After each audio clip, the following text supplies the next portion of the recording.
Welcome aboard the Athletics Can't Wait Jets podcast, your nonstop shop for all things Jets. Now here are your hosts, Tim McMaster and Connor Hughes. Listen safely. Can't wait.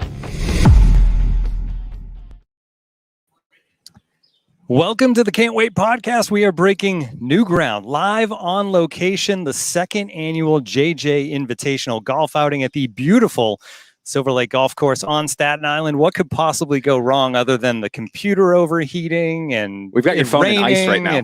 Yes. My phone is currently our connection to the world in a cup of ice. Yeah, we're going to get there though. We're going to be with you for probably about the next hour. We're hoping to have some guests on. It's going to be fun. First time we've done this. Yeah, it's new. I said it is really new ground. I mean, I remember when JJ kind of brought up the idea of doing the golf outing because he did it last year and unfortunately we couldn't make it. And we were talking about it, and I've gone on his podcast quite a bit, and obviously when he used to work at WFAN, I used to go on the spots, and we've always had great conversations. So he brought up this idea of doing a golf outing. I was like, let's get out there. And actually, when he messaged me about we were doing the Can't Wait podcast, I was like, you know what? It'd be kind of cool to do an on location. And I mean, that was probably 2-3 months ago. Here we are, a wedding, a honeymoon, a baby announcement later, and we are in fact live at a golf outing. Like you said, we're gonna have guests, everything. It's gonna be fun. So if you haven't listened to the show or seen the show before, I'm Tim McMaster. This is Connor Hughes. You usually see Marissa Morris as well. That is the one area where technology has caught up with us. She is here. You will hopefully hear her voice, but you won't see Marissa because she's right there. She's right there. Yeah, exactly. Hey, Marissa, say hi to everyone. Hello, everybody. Yeah. Thanks for joining us. Hopefully this goes smoothly. So fingers crossed. That's right. She's basically she's actually pressing ones and twos. We always talk about how Marissa's like producing behind the scenes with the podcast this way. She's bringing up this. She's ready to play the audio. No, now we've got mixers, we've got headphones, we've got computers. Although I'm not connected to the Wi-Fi, no one will know that until now. But we are rocking and rolling. I got to drop the first little cliche thing, and obviously there's a lot clearly to talk about here moving forward. All right, everybody. We're going to get you ready for, obviously, training camp. That's the big thing on the Jets side of things. A couple of weeks until they report. Since we last talked to you, it's been a while. Connor did get married, went on his honeymoon. He's back. We'll talk a little bit about that as well. But I want to start here because you're a married man now, but some things never change, including this morning and getting here to the golf course. So just to fill you in, Connor sends a text message. I'm on my way. I'm about an hour away. What does everybody want for coffee? And I think me and Marissa's reactions in our cars was like, wow, new Connor, he's getting coffee. He's going to be there on time. I say, well, I'm ahead of the game. I'm actually pulling into a Starbucks now, so don't worry about it. Right, early. Yes. Because traffic was fine coming out of Manhattan. Then the text comes a few minutes later. Actually, I forgot my laptop. I have to go back. Tim, can you get me a coffee? Complete reversal and just on point. It's on point. It's on brand at this point, man. I mean, that was, I swear, I left the house. I got up right in time. I checked the thing. I was like, all right, no traffic. GPS says we're going to be good.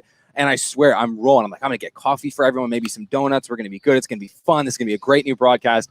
And sure enough, I'm not even making a left-hand turn out of my development. I'm probably 2 miles from my house when I'm like, I don't have my laptop. I don't have the selfie light. I don't have the laptop. I don't have anything. And I'm like, I now need to go back. And sure enough, I turn around, get back in the car, and suddenly my 9 o'clock arrival time is 9:15. I'm like, oh, that's going to be tough.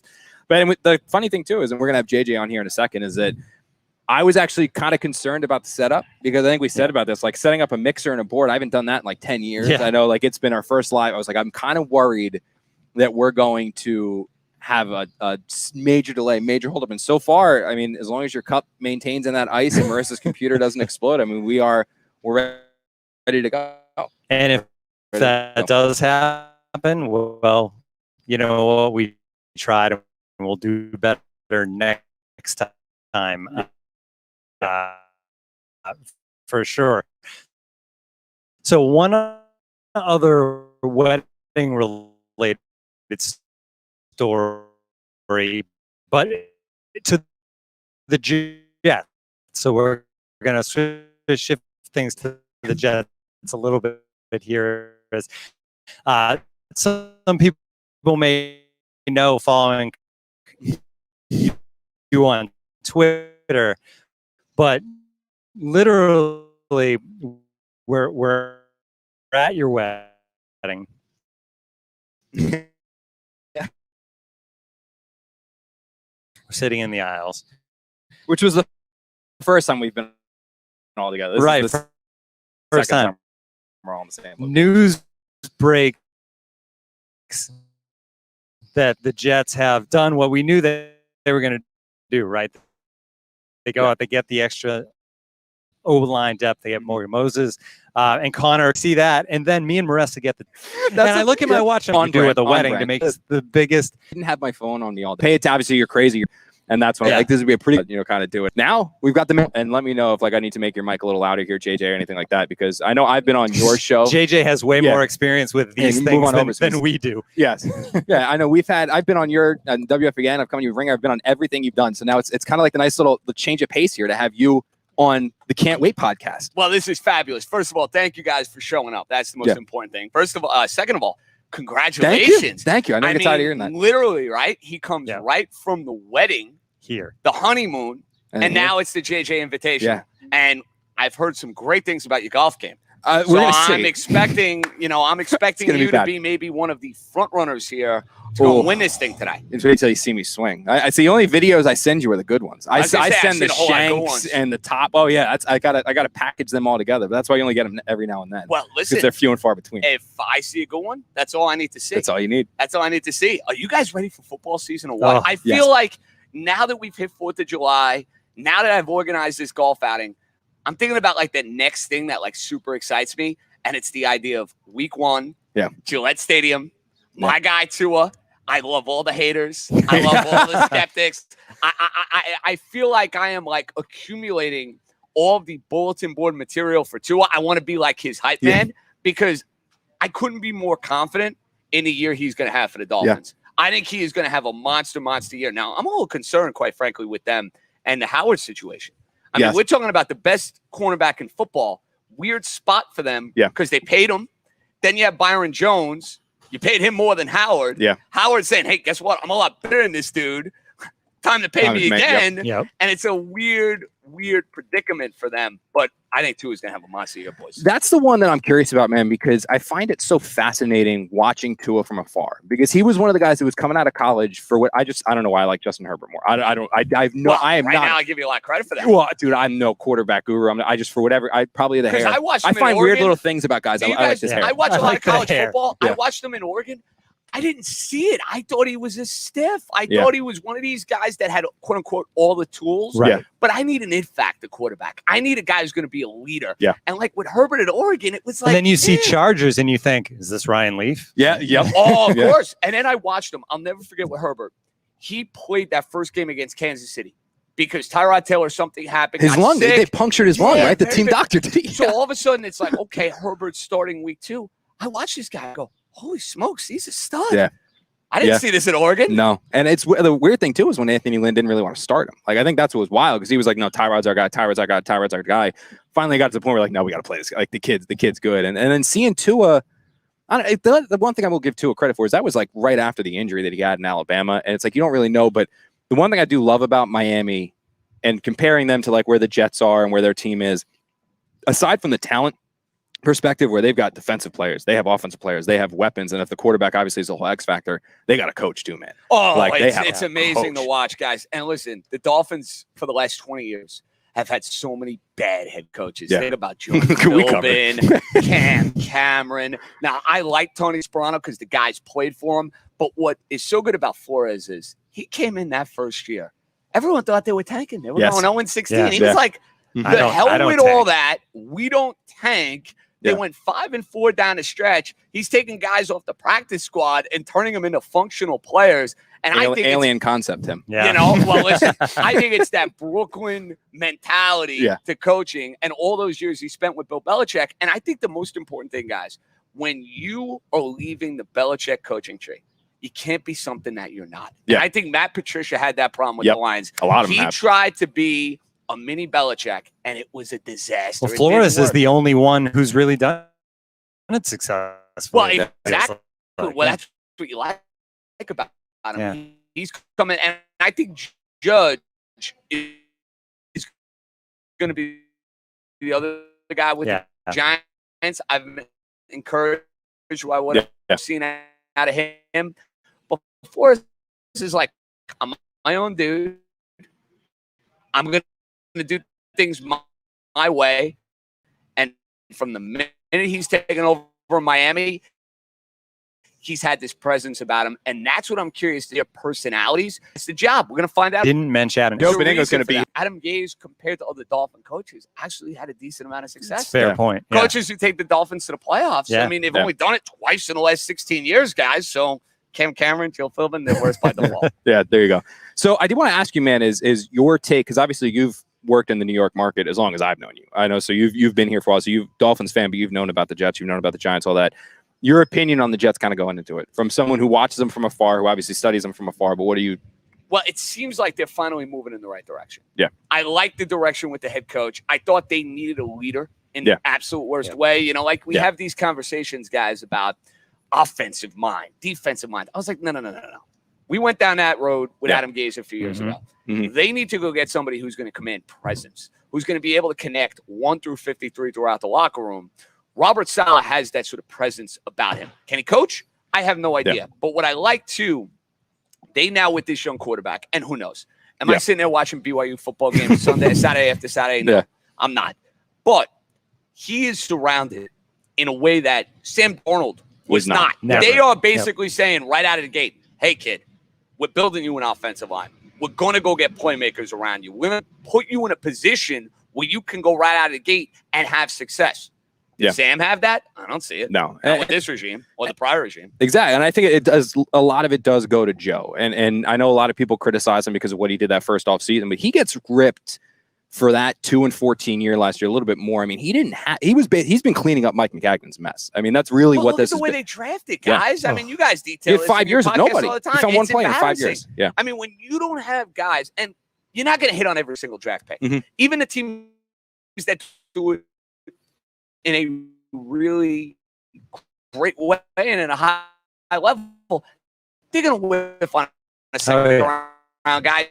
They're going to whiff on a fourth round guy. But you can't have years where 90% of your draft class on 15, 16 gone. Yeah. I mean, how do you expect you're never going to win that way? Yeah, you're not. I mean, you mentioned like hitting on draft picks. I mean, they missed. I mean, the only ones that I can think of is Marcus Maye, who we're going to talk about in a bit. Then obviously Quinn and Williams. I mean, those are the only guys. And Leonard obviously is now blossomed with the Giants, but with the Jets, he was. And the thing about Leonard, I know a lot of people like, oh, the Giants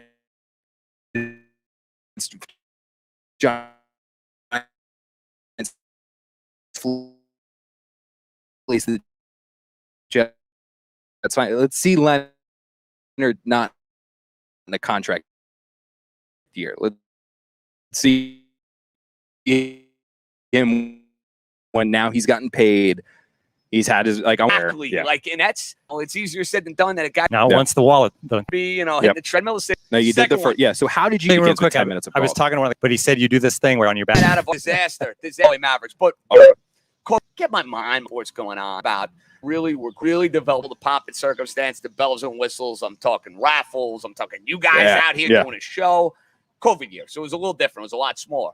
This year, I said, we're blowing this baby up. Yeah. We're going to double the size. I'm going to try to connect, and I want to keep it to where I know just about everybody, which is good. Like, I don't want to have, 250 people out here playing golf because then it's miserable for everybody. But a great day of golf, raise a lot of money for the Boys and Girls Club, which is a charity that my fiance's family's involved with. So it kind of comes full circle where we can raise a lot of money, have a lot of fun, take a passion of mine that is shared with a whole lot of people within the audience. Like, I'm sure you guys have a whole lot of listeners and viewers who are golfers. And a lot that hate when I talk about it. And very many that hate when I talk about it. I mean, that's. It's funny you say that. So I got a voicemail yesterday. They didn't ask me anything on my podcast, which I never normally do. Like normally, Yeah. it's all right, Yankees, Jets, Yeah. whatever. So somebody had mentioned that trouble with the Athletic, but they used it on my podcast that it was a little jerky. Got you. Okay. You can take the word and Yes. transcribe it any way you like. I think that people fail to realize most of us are not playing. Okay, Liberty National and Bethpage and Bethpage actually. I got a story for you before you go. But yes. But all of these like bougie country. I'm not a country club guy. I put the music on in the car. Yes. I'm chilling. I'm Yep. having a few beers, which I'll be doing in a little bit, and then we kind of take it from there. So listen, all in all, I can't believe we have 100+ people out here playing today, and we're gonna raise a lot of money. We're gonna have a great day, and we're gonna have a wonderful time. And there's going to be a ton of football talk because of the people you know, and obviously the people that have been invited. It's a cool list of people that are playing. Well, and listen, people that that's in the media. idea. And you know what's really cool about it is I through my years growing up here on Staten Island, then going to Syracuse and having that connection of folks, then all my folks like Connor, who are broadcast types and media types that I've gotten to know over the years.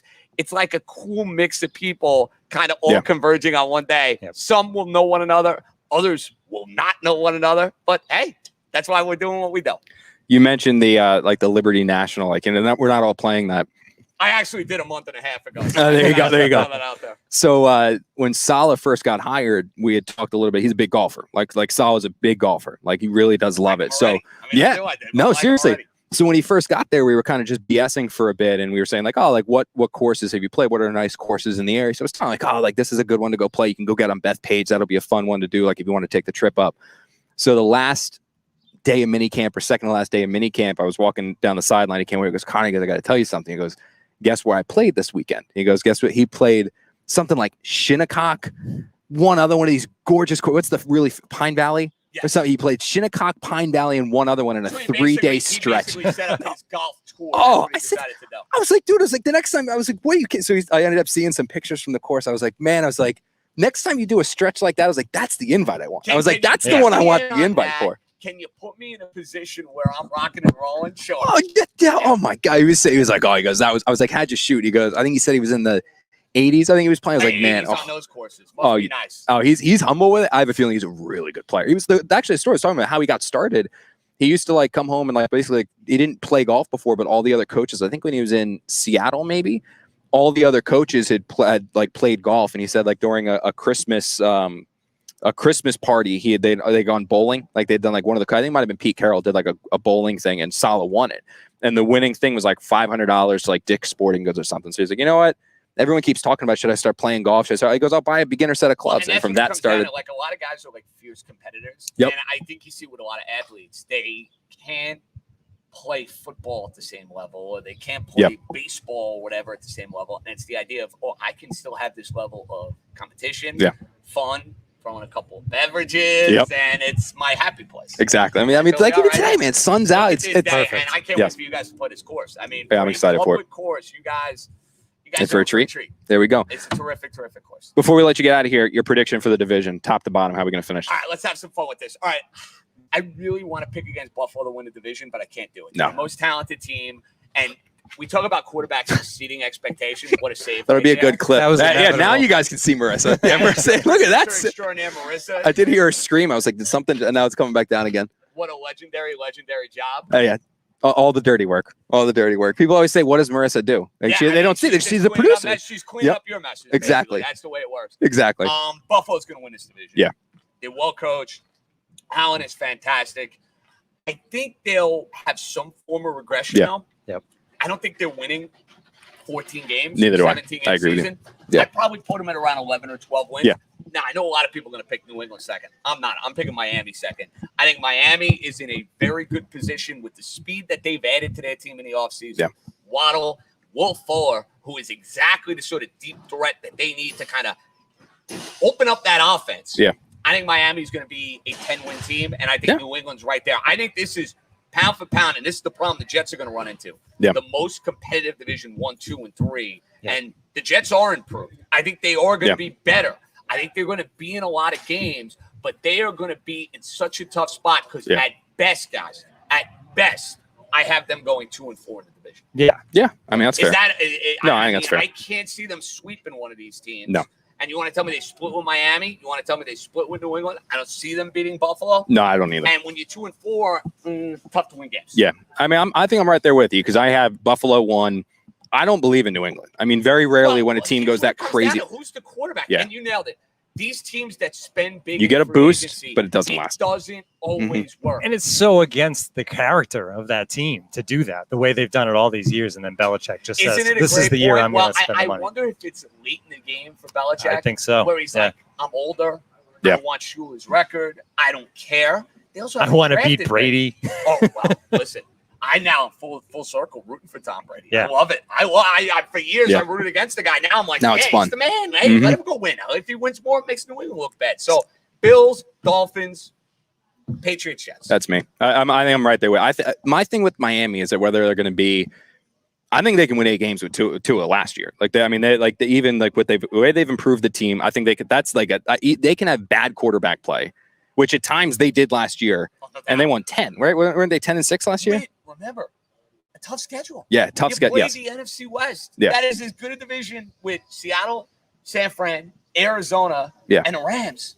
You got some Fitz magic, which obviously play. He always has the boost and it plays a role. But I think even if Tua is bad, I still think at the minimum you guys can win 8 games. I think it's a minimum of 8 games even with that team, which I think is going to be better than New England and obviously probably better than the Jets this year. If Tua takes some form of a jump where he's healthy now, fully recovered from that injury he had at Alabama, better understanding the NFL, better understanding the playbook, just more NFL ready. I see Marissa like literally staring this banner down, ready to jump. Nah, she's a problem. Yeah, she's ready to go. Very elusive. I'm going to get a helmet. That first step, Michael would be very proud of that first step into the hole. Taking her talents to the golf course today. You, Tim, for that matter. I said she's got the outfit. She's like Bree, where she got the outfit all up to go play, but she's not going to play. She might ride. She's going to heckle us and ride. She's going to be our caddy. I was going to say, listen. Aren't you supposed to hit it straight? Why are you on that fairway? Right on the beach. Yeah. But I'm right with you. I think it's going to be Buffalo. I think it's going to be Miami. I think it's going to be New England. I think it's going to be the Jets. But the Jets, I think that team, obviously a step up from 2-14, it's a low bar to clear. But I think that team could be, if Wilson is ready, I think it could be a team that pushes for 7 games. I think it could potentially get to 8, and then maybe they do jump the Patriots. Imagine if the Jets put together an 8-win year. You always get a first-year coach. I mean, even Gase won 7 games. I mean, like you can even get a first-year bump, and Saleh's going to be motivational. Winning 7 games first year with the Jets because you won all those games at the end of the year. Right, because he had mono. He had the mono. They probably would have won 8 if Sam didn't get mono. That team probably that team might have gotten to 8 or 9 wins. I mean, if Sam didn't get mono, because they would have beaten. They almost. He might still be the coach. Yeah. That would have been because if he was coming off a 9-win year, you get him extension, for 2. Yeah, and God, I don't even know what happened last year. It's still thinking about it, like how bad that. Because I went back and honestly, you block a lot of it from your mind, even covering it. But you go back and you start to see some of that stuff.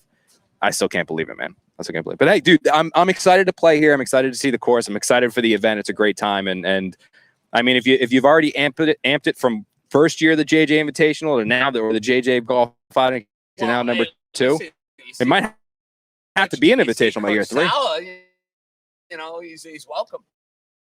There you go. I'll let him know. He's welcome I'll let him know. As long as he takes it easy on the Dolphins. There you go. Yeah, we'll see. Out there. We'll see. All right, man. Thanks for coming on. Thanks for having me, guys. So that was JJ. We're going to be out at his golf outing. I'm excited for this, Tim. I'm excited. See, we're going to play. I know we've got a good. Thanks for man. I think it's going to be fun to watch the our foursome. We'll give that outing real quick because it's obviously the 2 of us are playing. My father-in-law's in it, and then Joe Lockalandro. I graduated college with him in Miami. I mean, he's going to be out there as well. He's a very good golfer. He is like JJ said, like. It was kind of tooting my horn a little bit. When you see Joe play, Joe can play, so maybe we can make a little run in it, but we'll see. Well, you tweeted, right? In Aruba, you drove a par 4 for 350? 356. I mean, I'm going to be the guy who just, you know what, guys, I'll put it in the, I'll try to put it in the fairway. And then you can swing long. Now, I'll be honest. Like when my normal drive, I can get it out there 280 to 290. It's like if I hit a good one, 280, 290. if it's nice and warm, cuts to him, maybe I can get there. Nice little roll, maybe get out there 300. I don't have 360 in the back. That doesn't exist. What helps that exist is when you got 40 mile per hour winds at your back. And when that thing left, I was like, oh, I hit it pretty good. Like it would have been like a normal 280 drive. Like, oh, I got that one pretty good, little draw on it. But when that 50, like 40, I'm not kidding when I say the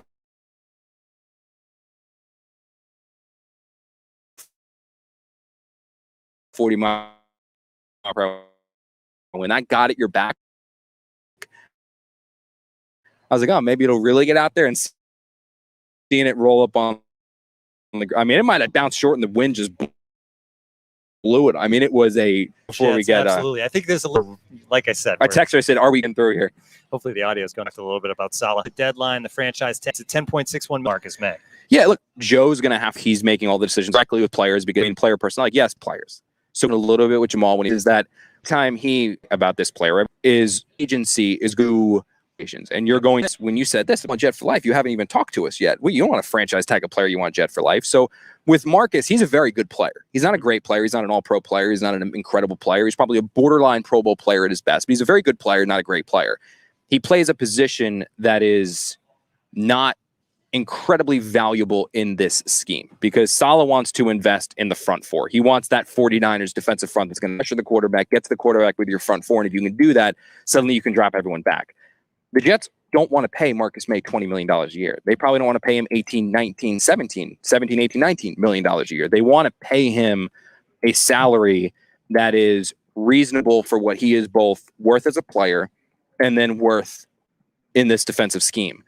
When you speak the way that you have about Marcus, though, suddenly Marcus isn't going to accept that deal. He's not going to accept less than the franchise tag. He's not going to accept these things. And from the Jets' perspective, they don't want to overpay him. They want to pay him more. And they realize that if worse comes to worse, they can just franchise tag him again next year. And then suddenly you're looking at about 30 years old. So it's a difficult negotiation, I think. It's a difficult contract. I think, here you go, Marissa, if you want another one. I'm watching him. Marissa's tagging all over the place as our computer tries not to explode in the heat. I think that you're looking at a potentially ugly contract negotiation because of the way that Marcus wants to be paid, because of the way the Jets want to pay him, and all of these different little things that are included in it. So clearly this is coming down to the wire right now. As the NFL Network reported, it doesn't look like a deal is going to get done before tomorrow. And then we're going to see how this plays out once it does, because Maye's already signed. So because Maye's already signed the franchise tag, the Jets can now start finding him if he doesn't show up and things like that. So he's going to be in training camp. Whether it's with a smile on his face or not, we'll see, and then we're going to have to play it from there. I mean, day one of training camp, is that the main thing you're looking to figure out right away, is if Marcus Maye is smiling and what that could do for, the chemistry of this team? Yeah, I think so. I mean, I think that the other issue that the Jets are running into is how respected Maye is, because he is a guy that he's not a rah-rah. And I always compared him and Jamal, because Jamal was the guy that wanted everyone to know he was the leader. He was the one that wanted everyone to know he was the captain. When he was in the locker room, he was the one who was making sure his voice was louder than everyone else's, in a quite literal term. You know what I mean? If somebody else was speaking, he was still doing things in the background almost to command the spotlight. If he was doing it was all of those things that you knew Jamal was in a room, not necessarily because of his presence, but because of his voice. With Marcus, that was not Marcus Maye. He was not somebody that was trying to speak louder than the guy next to him. He was not somebody that was trying to demand the spot. Like, he was never somebody that wanted the attention. With Marcus, he was that players followed because of who he was. They wanted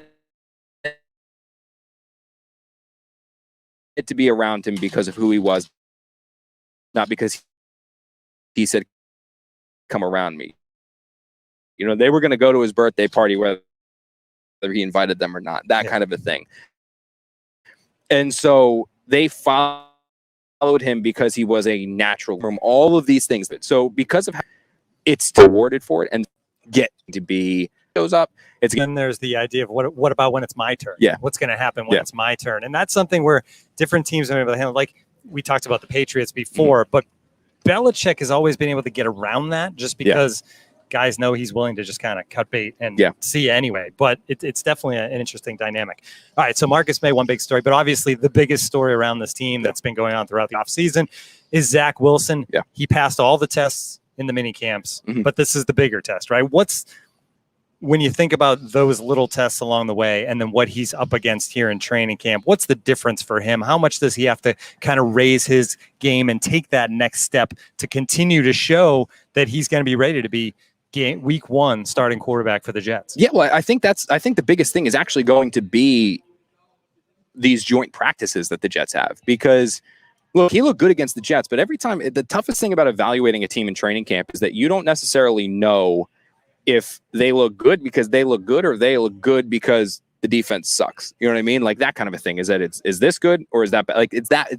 And when you're talking about the Jets secondary, you kind of which has their issues. Yeah. Yep, exactly. And they have their issues. They have their concerns. They have their problems. So like it's how does it look? So he did pass every test from OTAs and minicamp. And I actually went back. I can't remember if we talked about this on the podcast we did before the wedding or anything, but I went back and I read all of the things that I was writing about Sam in 2018, his rookie year. And I was going back and I was reading about how did he look in this situation? What was he doing in OTAs? What was he doing in minicamp? To see if maybe I'm just selective perception that you see him doing well, you think he's doing well, but with Sam doing these same things. And what you found was like, no, I mean, Sam's first OTA, he went 2 of 11 and like threw 2 picks. And meanwhile, Zach's out there taking shots down the field, looking good here, looking comfortable. So I think it's a combination of a good offense helped Zach a lot. Look how he did in the offseason. I think it's a combination of the team around him. He's got more talent around him than Sam ever did at any point in time. And then it's also just casually getting better each and every day. The Jets put more on his plate on the second week of OTAs than the first, and the same on the third and then the second. And then in the mini camps, day 3, 2, 1, 2 was more advanced than 1, 3 was more advanced than 2. But what's really going to help him is, I think, and it's one of the reasons why the Jets scheduled 2 of the joint practices, is when he gets a chance to go up against the Packers defense, a team that is a very good team. And then the Eagles defense, which obviously the Eagles had their issues last year, but I think that was more of a cluster you-know-what than anything else with the Philadelphia Eagles. That's another kind of a team that's going to be good to see another color and see how they look, how he does, and how he continues to get better. Because, again, I haven't seen, I've made this comment a million times on the show, I've written it a million times at every outlet I've ever worked for, is that I've never had the luxury of covering a true franchise quarterback. You know, I didn't see Peyton Manning. I never saw Andrew Luck. I never saw Tom Brady. I never saw Aaron Rodgers. I never saw these guys practice. I saw Eli Manning, but I saw Eli Manning when he was at his rookie, his year in Ben McAdoo's new offense. And so he looked awful because it was the first time he'd learned a new offense other than Kevin Gilbride. So it was like he'd been in the same system, now suddenly brand new system, and all looks all kinds of crap and bad and not very good. From then I joined the Jets, and there's Geno Smith, and there's Ryan Fitzpatrick, and there's Sam Darnold, and there's Bryce Petty, and there's never been a franchise quarterback to say, okay, this is what Aaron looked like as a rookie. This is what Mahomes looked like as a rookie. This is what Alex Smith, like, to see these like little things that these veterans, these good players, see what they did to then compare to what Zach's doing. But what I can tell you is that Zach looks better than what Sam Darnold did. He looks comfortable. He looks calm. It doesn't look too big for him. And I think that's a massive thing for a rookie quarterback, because it doesn't look too big. And when it doesn't look too big for him, there's something to build on there. And I think in training camp now, when the bullets are really flying, when the pads are on, when there is an actual pass rush coming at him, can he keep doing what he did in the offseason program? And it's not necessarily about tearing it up. It's not about throwing 7 touchdowns. It's just making it look like you belong and the game's not too big for you. And when that happens, the guys around you can help you, because the Jets now, with Morgan Moses on the right side, they have a legit offensive line. You got Becton, you got Vera Tucker, who the Jets absolutely love. You got a healthy McGovern. You got obviously a competition now at right guard, and then obviously you have Morgan Moses at right tackle. That's a better offensive line than the Jets have had at any point since before I got there in 2014. That's the best offensive line I've seen this team have, the most talented offensive line as long as they're healthy. You got a good group of receivers with Crowder, Elijah Moore, who we talk about ad nauseum, Denzel Mims, obviously, who's in the rotation as well. Keelan Cole, like, that's a guy you're just throwing in there, but he looks really, really good. And then obviously everyone else that they have, where they signed Corey Davis and everything like that. So you have a good talent around them, a good offensive line, a good offensive play caller in LaFleur, who he thinks are really going to be a really good offensive coordinator. And now you can kind of keep building around him. What Zach needs to realize is what Sam had to do it all himself. Zach doesn't have to do it all himself. So as long as he keeps progressing, it's going to keep getting better for him. The one thing, though, that Zach does have to do himself is kind of the learning curve. I mean, obviously he has LaFleur there, but still 2 weeks before training camp, there's no veteran quarterback in that room. And we've talked about it on the podcast before and the options. And I mean, at some point, right? I mean, he's going to be the week 1 starter, but like, what if the first quarter of week 1, what if he gets mono? He gets injured. I wasn't going to go there, Connor. But yes, what if he gets mono? I mean, there has to be somebody else in the room. They have to pick up the offense. So at this point, does it feel like whoever the Jets bring in has to have an idea of how to play this offense already? I'm stunned that the player's not here. Right. That is one that, like, I get the OTA. And again, there's still time. I mean, the first practice is the 28th, the day before. But I get, like, they wanted the young guys to have reps.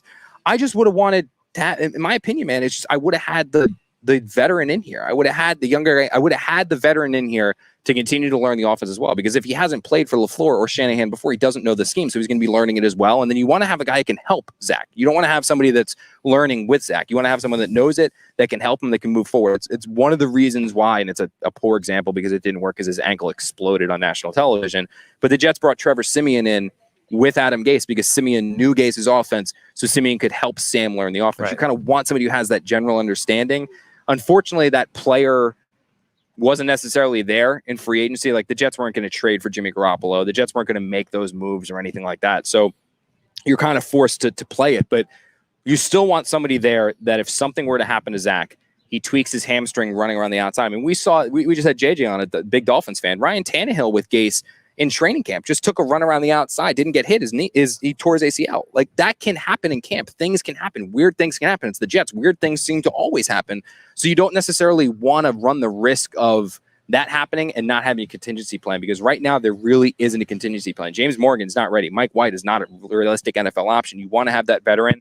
I don't know if it's Nick Foles. I don't know what they're going to do now, because Nick Foles seems like the only option.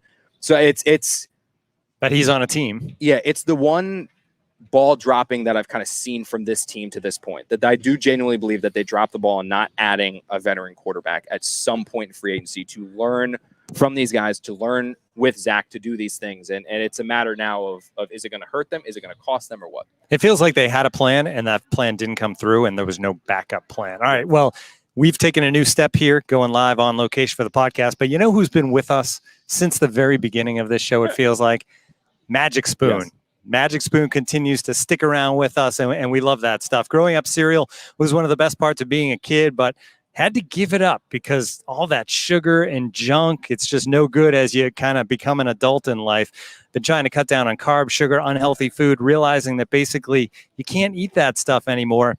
But with Magic Spoon, you don't have to worry about any of that. 0 grams of sugar, 13 to 14 grams of protein, only 4 net grams of carbs in each serving, only 140 calories a serving. It's keto friendly, gluten free. Yes, which I have a story about that.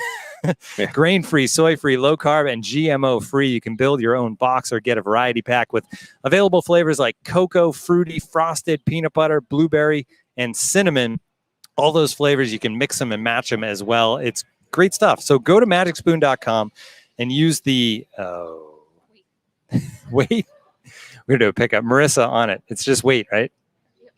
Go to magicspoon.com/wait to grab your delicious cereal and try it today. And be sure to use the promo code WAIT at checkout to save $5 off your order. And Magic Spoon is so confident in their product, it's backed with a 100% happiness guarantee. So if you don't like it for any reason, they'll refund your money.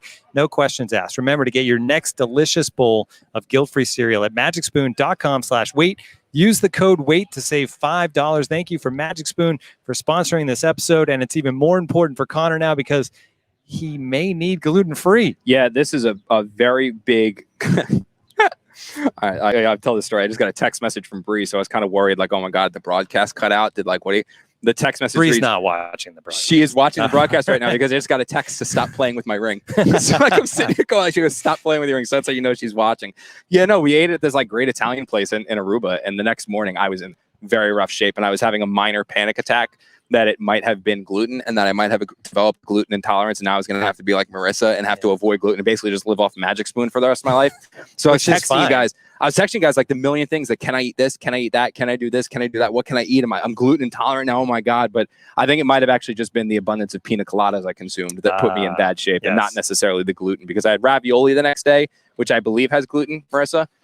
Yes. Okay. So ravioli does in fact have gluten, and I was fine. I was in much better shape. So I think I had a little bug from the number of pina coladas that were consumed. Got it out, and I'm back on the gluten grind. But that does not mean you shouldn't have Magic Spoons. It is top notch, delicious, and they've been with us from the beginning. The OG sponsor. Absolutely. Obviously, one more sponsor to get through. That's HelloFresh. We love them as well. HelloFresh cuts out stressful meal planning and grocery store trips so you can enjoy cooking and get dinner on the table in about 30 minutes or less. Try HelloFresh's quick and easy meals, 15 to 20-minute dinners, breakfast on the go, and more easy options. Perfect for your busy lifestyle. HelloFresh offers 50 menu and market items each week, including ready-to-eat salads, sandwiches, and soups. There's something for everyone to enjoy, with all recipes designed and tested by professional chefs and nutritional experts to ensure deliciousness and simplicity. HelloFresh's high-quality fresh ingredients are sourced directly from growers and delivered from the team to your front door in under a week, contact-free, of course. Get better value. HelloFresh, 28% cheaper than shopping at your local grocery store and 72% cheaper than a restaurant meal without sacrificing all that quality. You have used HelloFresh. I haven't yet, but you love it. Oh, so yes, absolutely. And I think what blows my mind about HelloFresh, and Bree will attest to this if we ever have her on the podcast, maybe for the next live one, we'll bring her up here. She was going to make the trip, but we got back from the line, she's relaxing. I don't cook. Like, it has been an issue, but this thing, man, like, we get these packages, we've re-upped. Like, this isn't even an ad anymore. Like, we had our taste test, try out HelloFresh. We are now full purchasers of HelloFresh. We get the 2 meals every single week to come in, and we make it, and I make it. Like, they have it all. The only thing that takes a long time, but now that we got this food processor, it definitely cuts it down. You got to dice like the veggies and like all these things. That took a little too long the first couple because we did the 4 people meal, so we have leftovers. So I didn't like the whole chopping up 17 potatoes to like make a meal. That took very time consuming. Now you have food processor, that makes it easier, but easy to do. Seriously, if I can do it, anyone can do it. It tastes delicious. It comes fresh. The food's good. Great variety. You can be healthy. You can be not healthy. You can do all these things. So I highly recommend it. Absolutely love it. I mean, some of my favorites, we did like a steak burrito bowl once, which was top notch. I mean, I'm a big fan. I'm a big fan of the HelloFresh. I'm a big fan of the Magic Spoon. I'm a big fan of everything. Go to HelloFresh.com/wait14. Use the code wait14 for up to 14 free meals plus for free shipping. Again, that's HelloFresh.com/wait14. It's highly encouraged. America's #1 meal kit, HelloFresh. All right, back to the Jets we go. And we've talked about kind of the biggest storylines, I think. But the other one is, Robert Saleh. It's his first training camp. You've talked about it. Mini camps, they're all the same. Yeah. It doesn't matter who the coach is. It's the same deal. You have limited time. You're going through the things. You have to get this in place. You have to get that in place. I feel like training camp's a little bit different. It's more of a chance for a new head coach to really put his imprint on a team. It feels like he's already won over this team as far as the leadership abilities and what he's going to bring in the locker room. So what's the next step for him in training camp and taking this team from, all right, we're together, we're all moving in the right direction, to, okay, we're going to win more than 2 football games this year? Yeah, well, that's the thing, is that the Jets have gone, it's almost like a seesaw where they do one thing one way, then they do one thing the next way. They do one thing the next way. It's like they go for the specialist, the coordinator. They want like the sexy name, and then they go for the motivational guy. So you go from this one to that one. It kind of goes, with the Mangini. Then you go to the guy who's like Rex, where you're going to be a little bit more like somebody's going to motivate the crowd. I think Saleh, the difference with him is that, yes, he's a player's coach. Like, you can tell he is a motivator of men. He is a leader of men. Like, you can tell that is what he does. He's somebody who, when he is in the room, everyone knows he's there. And he's somebody he's not inauthentic. Because that's the thing about Rex, right? Like, Rex would motivate his guys. But sometimes with Rex, it was so over the top that it wasn't believable. Right. With Saleh, it's all genuine. It's all heart. It's all from the heart. It's all it's not fake. It's real. And when you are that genuine, you're authentic, players are going to respect that. Players are going to follow it. They're going to respect his journey from where he was the lowest of low levels all the way up to now being a head coach. They're going to respect his performance, where obviously he's had the success with the 49ers. He's won a Super Bowl with the Seahawks. He's done these different things. And you can see the guys are following him.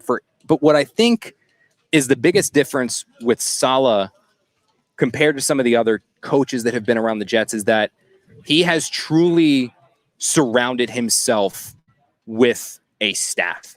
He has truly surrounded himself where it's not just him. He can be the manager of the team. He can be the overseer of everything. And the comparison that I would give is that, Tom Coughlin, when he was with the Giants, Tom had an offensive coordinator that ran the offense, a defensive coordinator that ran the defense, and then Tom oversaw the operation. And he would make the big decisions. I want to go for it here, but he delegated his tasks so he could see where this is going wrong, I'm going to be there. When this is going wrong, I'm going to be there. Joe Judge is now doing it with the Giants. And I just 2 Giant examples. I'll talk to Giants reporters about it, where things will go negative on this aspect or this spot for the Giants. Joe will go and spend time there. Things will go then wrong here in this area. Joe will go spend time there. With Adam, when Gase was here, from the moment the Jets hired him, he said he wanted a head coach for the defense because he couldn't focus on the defense. He had to be with the quarterback and developing Sam. And that's not Saleh. So while Saleh is a defensive-minded guy, he's been a defensive-minded guy, he's done those things, that's not what he's doing here. What Saleh's going to do is, I have a defensive coordinator who's going to run the defense. I have an offensive coordinator who's going to run the offense. I'm then going to go where I am needed. I'm going to oversee the operation. And I think that's really what the Jets need, because it's going to give them a sense of true organizational structure. And they haven't had that in a very long time. They really haven't had competence in a very long time. And I think Saleh immediately gives them that. And you talk to him and you understand him, and you can tell he's not going to ever make the boisterous comments. He's never, and I'll go back to this quote, because this is really what for me did it. What really for me, I was like, you know what, I get why they brought this guy in, is that we see him on the sidelines, right? Like, we see him, some of his moments with the 49ers make the goal line stand, and he is screaming and he is yelling. He's clenching his fist and the headset's falling off, and the guy, he's got to get back coach has had to push him to the side. I remember when I saw that highlight the very first time, I was like, that works when you're a defensive coordinator. Yep. It doesn't necessarily work when you're a head coach. So I was worried, not worried, but it was kind of like one of those, like, okay, make a little asterisk and just pay attention to it this year. Is if he's constantly screaming and yelling like that, is his emotion going to get the better of him on a Sunday? Where suddenly, he doesn't like a call and he's going for it on 4th and 8 at his own 20-yard line. Like, he's just that emotional. The emotions. Like, is that going to happen? And then we were talking to him at a press conference, I think it was during OTAs, and he made a comment about how I'm not into butt chewings, I'm into teachings. And you'll never see me yell on the sideline. You'll never see me yell at a player. What I realized in that moment is that when he was that clip that made its highlight all over the place, all over Jets Twitter, all over NFL Network, ESPN, everything like that. When he was screaming like that and the headset, he wasn't screaming at a player. He wasn't screaming at a ref. He was so emotionally excited for his guys. He was screaming in excitement. Right. Through OTAs and minicamp, and I know we're going to see it in training camp, I never once saw Saleh raise his voice at a player. I never saw him scream at a player. I saw him pull players aside and talk to them. I saw him standing next to LaFleur as LaFleur worked for the offense. I saw him talking to Zach Wilson. I saw him talking to this player and this guy and that guy and CJ Mosley.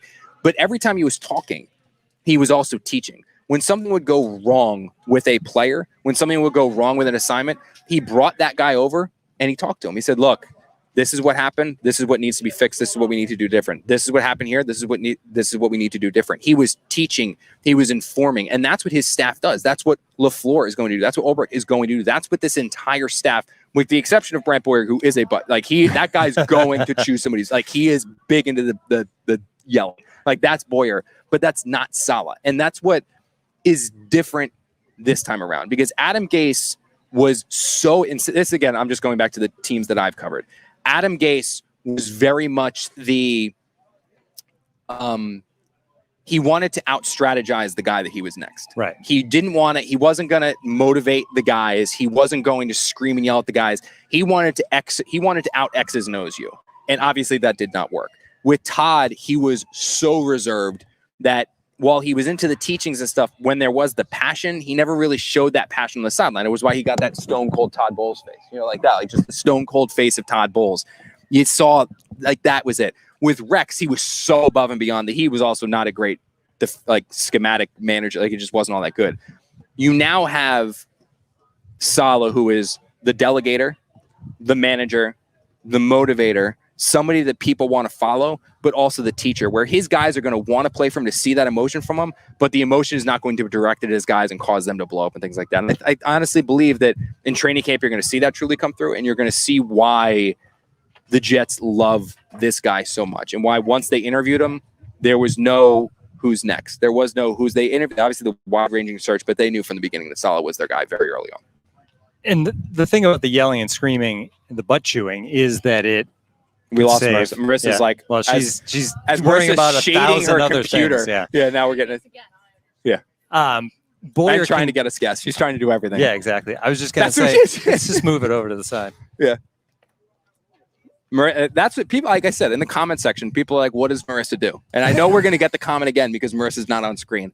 Marissa right now is making sure the laptop doesn't overheat and explode. Catcher's position. Yes. And because we forgot an umbrella, which we'll remember next time for it. Mental note. That she is using her own body to shade the computer, to provide computer for the shade.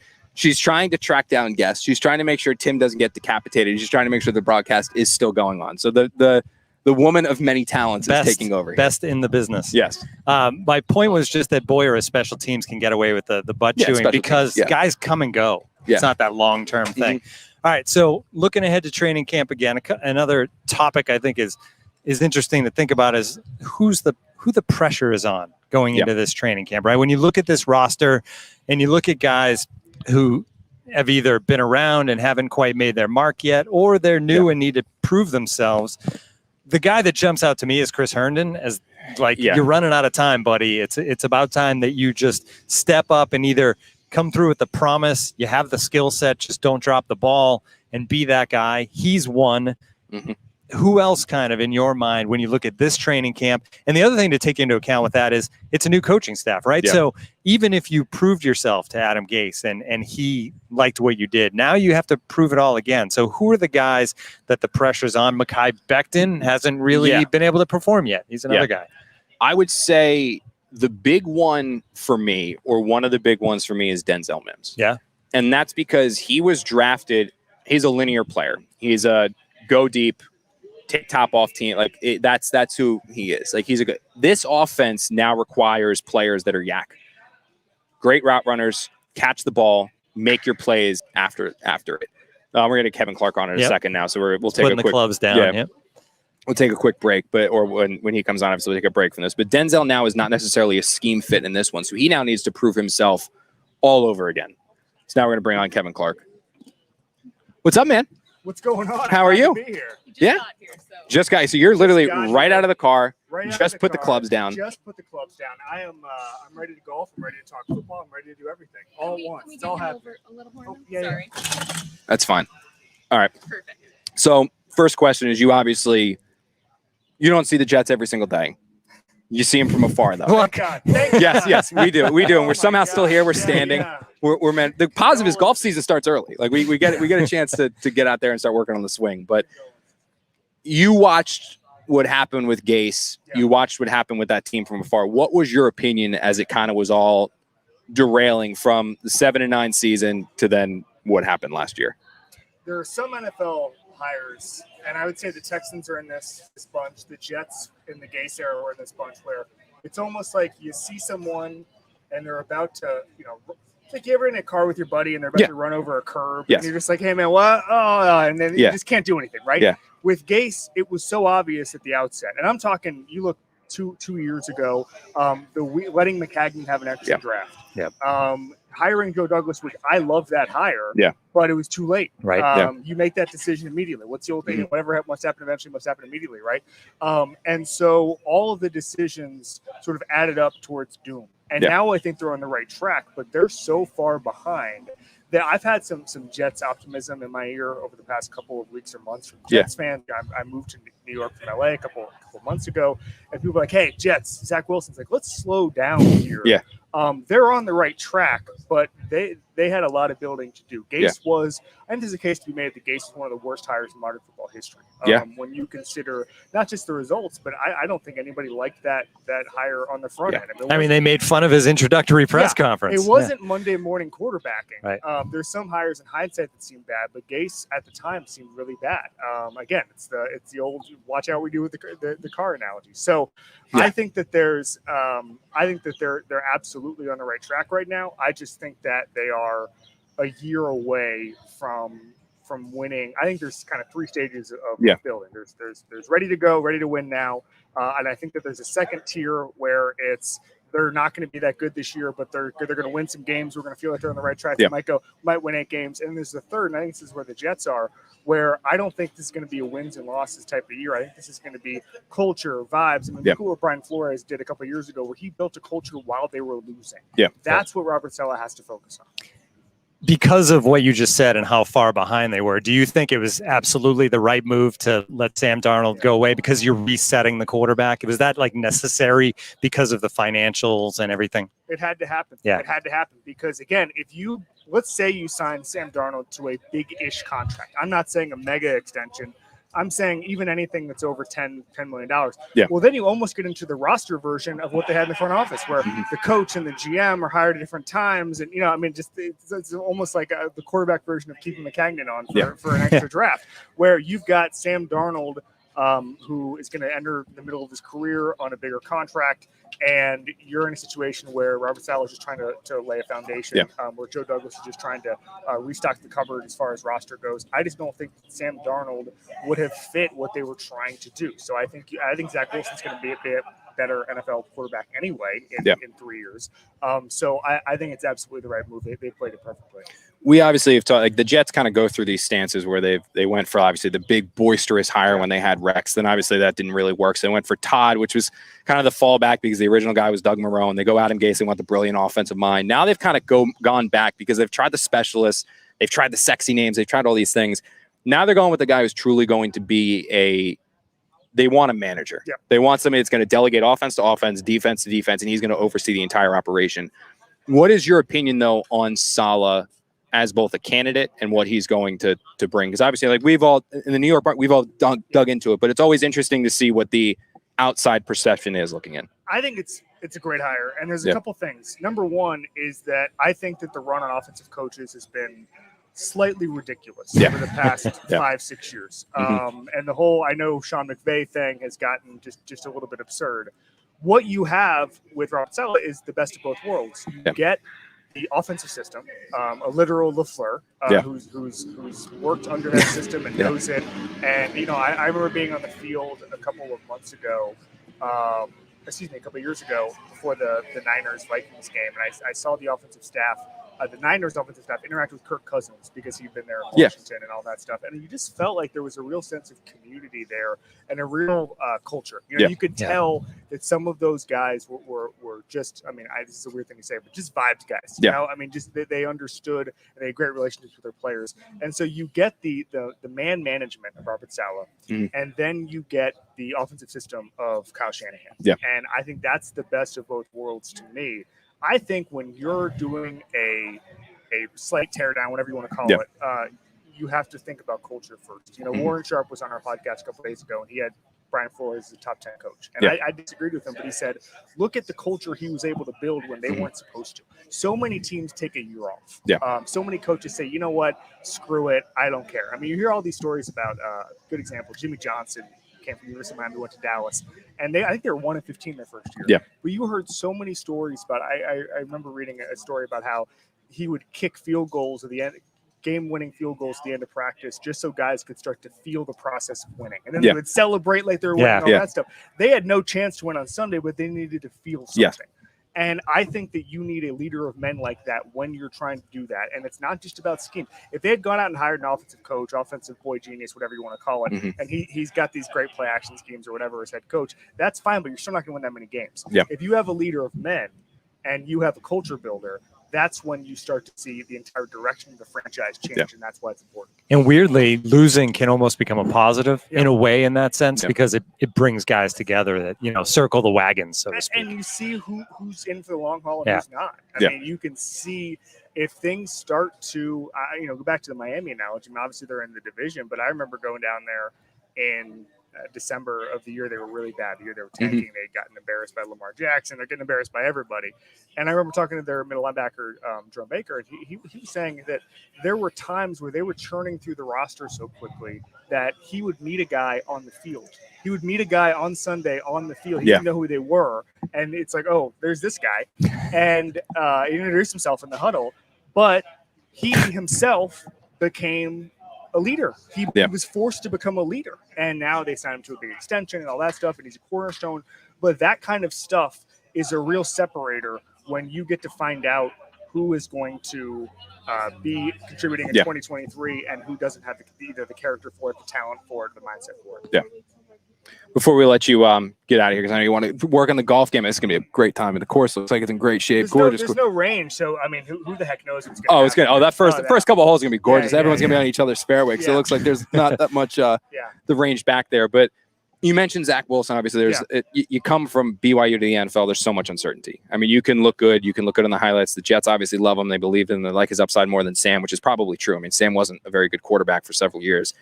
But what do you look for? What would you determine or, I guess, quantify as a successful first season for him? Because, like you said, I mean, the Jets, roster-wise, there's still work to be. I mean, they have the draft picks to do it, but there's work to be done there, roster. It's a brand new coach, a brand new scheme, all these things. What do you believe would be a successful first year that would give the Jet fans hope moving forward? Well, I think it comes down to winning and being competitive in games that you shouldn't be. And again, I don't want to keep going back to Flores here in the Dolphins, but it is a pretty good path to, they did win double-digit games last year. They were in the playoff hunt last year in a pretty quick turnaround. They beat the Eagles that first year. They beat the Bengals that first year. They beat teams that beat the Patriots at one point. But they beat teams that were competitive with teams that they weren't supposed to. And I think that if Zach Wilson goes into Buffalo and loses by a touchdown, I think that's the kind of encouragement you need to see. And I think if they win 4 games next year, I don't think that you should just be discouraged if you're a Jets fan. I think you want to see progress. I think that a lot of the instant success in the NFL for young quarterbacks has really obscured how hard it is to be a good young quarterback. I mean, listen, Josh Allen did not become Josh Allen until year 3. Patrick Mahomes had an entire year to sit on the bench and learning behind Smith, from Alex Smith, and basically had Mike Kafka as a personal coach for an entire year. So to go out and be a rookie and have success, I think, is hard. And so you just really have to read the tea leaves. I don't think you should be a kind of a Pollyanna and be optimistic about everything you do, but I think you should give him a lot of a grace period to understand it, because I think in the NFL, the difference between playing in the NFL and playing in college is so massive, and the speed is insane. And you hear so many stories about guys who go on, their first NFL, like regular season. Even the speed from the preseason to the NFL is ridiculous, right? And you hear so many stories about a guy who has their first drive in September and they're saying, what the hell is this? And so I think for a guy like that who has so many expectations, it's going to take a while, but I just want them to be competitive and maybe win 1 or 2 games they shouldn't. And that will tell me things are going in the wrong direction. Awesome. Right directions. Thank you so much for joining us. We appreciate it. Good luck on the course. I don't need it. Kevin Clark, of course, you know him from The Ringer, Slow News Day. You can see videos of him there and everywhere. Great stuff from him as we're kind of getting to the end here. Eventually, we have to get the clubs in play as well. But I think a couple more things. I do want to do Honeymoon food power rankings. We do, yes. Before we say goodbye. One more thing, though, on training camp, we got a little bit of who the pressure's on, and that you mentioned. Yeah, Mims. I think Herndon. I think Mims is a big one. Becton, I think there's some of that there with staying healthy and yeah. How about one more thing? The key position battle. Is it wide receiver? Is it running back? Is it cornerback? Yeah, I don't think running back and receiver, because the way that LaFleur is going to use those guys is rotational. I mean, everyone is going to play. It's not a matter of who's on the field the first play. It's not a matter of everyone. The difference between this Jet scheme and every other Jet scheme is that this is about who does things well. And this coaching staff, he's going to LaFleur is going to look at what Jamison Crowder does well, and what he's going to ask him to do on Sundays is what he does well. It's not going to be about what Elijah Moore can't do. It's going to be what Elijah Moore can do, and then that's what he's going to be asked to do. And everything that everyone does well is what they're going to be in a position to do, and they're going to do that. It's an alien concept around here, but that's what good coaches do. So I don't think it's about the running back rotation because you're going to see a rotation. It's not about the receivers. You're going to see the receivers. I think the offensive line, as long as they stay healthy, you know who the 5 are going to be. I think the thing that is going to be fascinating for me to watch is just how the cornerback position shakes up, because we see Bryce Hall, Bless Austin, and probably Michael Carter as those 1, 2, 3, the 2 outside and in the middle. But I need to see if those guys can play, or is it going to be someone like maybe Javelin Guidry who takes over there? Maybe it's Isaiah Dunn. I don't know who it's going to be. Maybe it's someone else that comes out of nowhere. I'm sure the chat just blew up when you mentioned Isaiah Dunn. Oh yeah, we got that. It's another Dunn to add to the party. But I mean, I'm fascinated to see how that positional group shakes out. But not only that, once the starters are determined, are they good? Because it's not just about being the best corner on the Jets. That doesn't mean anything. Right. You know what I mean? It's not about being the best of the worst. It's about being good players. And I want to see who ends up finishing at those 3 corner spots. And if the Jets gamble of not necessarily overpaying in free agency, not going on the trade market, not trying to do one of like when the Giants signed to Dory Jackson. Yeah, they gave him too much money, but they believe he's going to be better than what they had. Are the Jets going with what they have here? Are they going to regret it, not just overpaying a little more because this isn't there? So it's not about just how the corner situation shakes out, but once it shakes out, are those players quality of players? All right, Press Box Food Power Rankings is a regular segment on this podcast. Then it went away because we had COVID and Connor wasn't traveling and the food's not as good when it comes in a box wrapped up.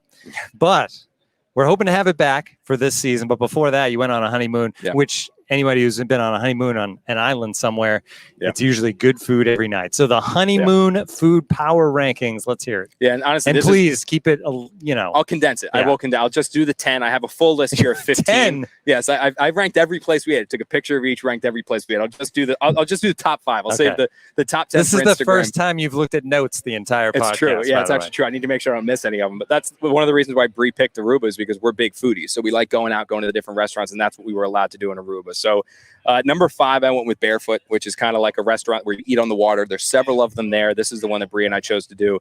The good thing was just the food was delicious. I believe I had like a mahi with like this mango sauce on top. Absolutely love that. That one checked in at 5. At number 4 is that if anyone's ever been to Aruba, once you say you're going to Aruba, everyone who's been to Aruba previously tells you what you do. And they're like, hey, I ate here, I ate there. The one place that was recommended more than anything else was Madame Jeanette's. It's like out in this little courtyard, kind of off the beaten path. I had this unbelievable steak. I forget the exact cut of steak, but it was over mashed potatoes, great veggies, an incredible drink menu. They had great appetizers. Absolutely loved it. So at number 4, I had Madame Jeanette's check-in. Number 3 was the most local and authentic place that we ate at. It was Zerovers. So it was after we had left the Renaissance and after we had left Bakuti and Tara, the resort we stayed at originally. We went off this, and you walk out onto a dock, and literally the fishing boats go out. Whatever they catch, they bring back, and that's what you get. You can get plantains with it, fries with it, but they catch the fish, and then they fry it in front of you. And Brie and I had tuna, shrimp, plantains, fries, and a couple other things. Man, when I tell you it was the most authentic, delicious dish I had on the trip, loved it. Like just authentic and good. So that's number 3. Number 2, I had Old Man in the Sea, which is actually the Aruba Ocean Villas where we stayed at those overwater bungalows. It was a restaurant for 20 years. And then they had a bungalow that you could eat at. And what the owner realized was that everyone was like, I don't want to leave. I don't want to leave. I want to stay here. I don't want to leave. I don't want to leave. I don't want to leave. So finally, like, you know what? Let's build some more bungalows and just have people stay. So it's still the Old Man in the Sea, also the bungalows. The food, though, there was top notch. I mean, we had a surf and turf filet mignon with lobster, just absolutely incredible. Loved it. So that was number 2. And number 1, shouldn't be much of a surprise for anyone who's been to Aruba, but Faro Blanco. It's this Italian restaurant on top of a mountain where there's a lighthouse overlooking the entire island. The views are incredible. Watching a sunset there is incredible. The wine selection is incredible. And the meal was absolutely top notch. I had lobster and ravioli in like this cream sauce. It was top notch. So that was absolutely number 1 for me, Faro Blanco. And then obviously I'll post pictures of all this on. If anyone knows me in this podcast, they know that I don't cover the NFL to cover the Jets. I cover it to go on Press Box Power Rankings. Have been dying to do this forever. Finally was able to do it in some extent. So that was 1 through 5 for me. And I'll have 10 on Instagram later. I think the best sign that we're just about done here is that my computer is about to explode. So we should wrap things up before we get. But we want to thank Silver Lake Golf Course. Tremendous job today putting this together. JJ, John Jastrzemski, for coming on with us, but also inviting us out here, putting this whole thing together. Kevin Clark for stopping by as well and everything he brings as far as the football conversation. This has been a lot of fun. We're going to have to do this again. Absolutely, man. Yeah, next time maybe we'll have a little bit of shade. We'll get a tent. We're going to get the Athletic to expense a tent for us so that Marissa doesn't have a refrigerator for the computer, you know, all the good stuff. But we made it through. Thank you for joining us. If you've been watching on the stream on YouTube, if you catch up on the podcast, that's great as well. This has been the Can't Wait podcast. We'll be back in 2 weeks with the start of training camp. Thanks for joining us.